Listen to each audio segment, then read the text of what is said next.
Paschimbanga police welfare committee করেছে।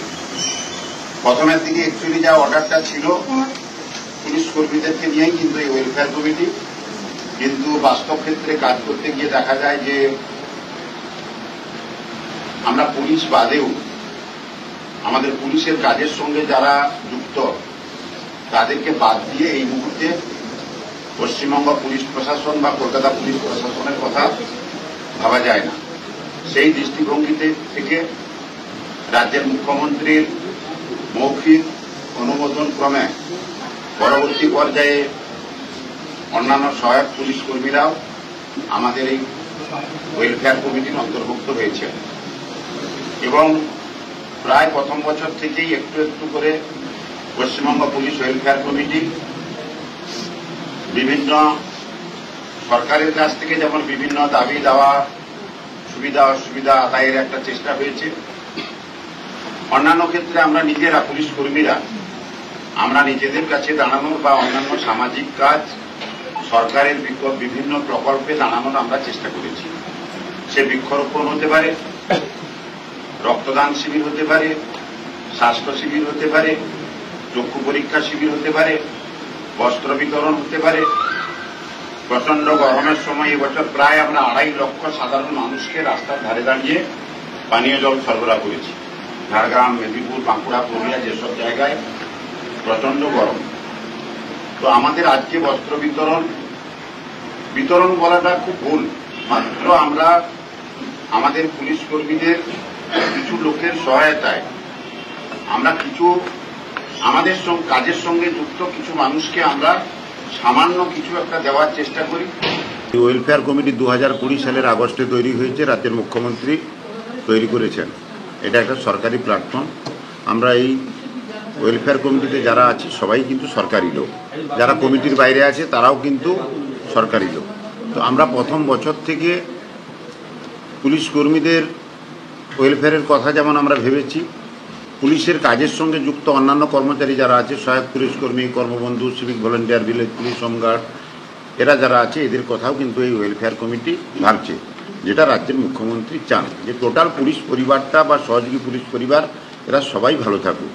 এখন আমাদের মধ্যে যারা কাজ করে এদের মধ্যে কিছু লোক আছে যাদের সমস্যা অনেক বেশি, যেমন আমাদের যে সমস্ত গ্রুপ ডি স্টাফ আছে, কর্মবন্ধু আছে, সুইপার আছে, এরা যা পারিশ্রমিক পায় তাতে এদের অনেক অসুবিধার মধ্যে চলে। তো এদের সবাইয়ের কিন্তু ভাগ্যে জোটে না যে পুজোর দিনগুলোতে একটা নতুন বস্ত্র পরিধান করা। তো আমরা সবটা পারি না, যতটা পারি টুকটাক আমাদের এই ওয়েলফেয়ার কমিটি এবং আমাদের অন্যান্য পুলিশ কর্মী তারা ব্যক্তিগত উদ্যোগ নিয়ে কেউ একটা শাড়ি, কেউ একটা গেঞ্জি, কেউ একটা চুড়িদার এইভাবে দিয়ে আমরা তাদের হাতে তুলে দেই, যাতে তারাও এই আনন্দের দিনগুলোতে একটু হলেও আনন্দ পায়। সেটা কয়েক বছর ধরে চলছে। এবছরও আমরা করলাম এই ভবানী ভবনে, বিভিন্ন জেলায় এইটা হচ্ছে। এ ব্যাপারে আমাদের কাছে বসে আছেন আমাদের কলকাতা পুলিশ ওয়েলফেয়ার কমিটির কনভেনার রুহুল আমিন। উনিও প্রত্যেক বছর আমাদের কাছে সহযোগিতার হাত বাড়িয়ে দেন, এটা অস্বীকার করার কোনো উপায় নেই। অনেক আমাদের পুলিশকর্মী আছেন যারা এই খবরটা পাওয়ার পরে নিজেদের চাইতে হয় না, নিজেরা স্বেচ্ছায় কেউ একটা শাড়ি, কেউ একটা গেঞ্জি, কেউ একটা জামা এরকম নিয়ে এসে দেন, যাতে আমাদের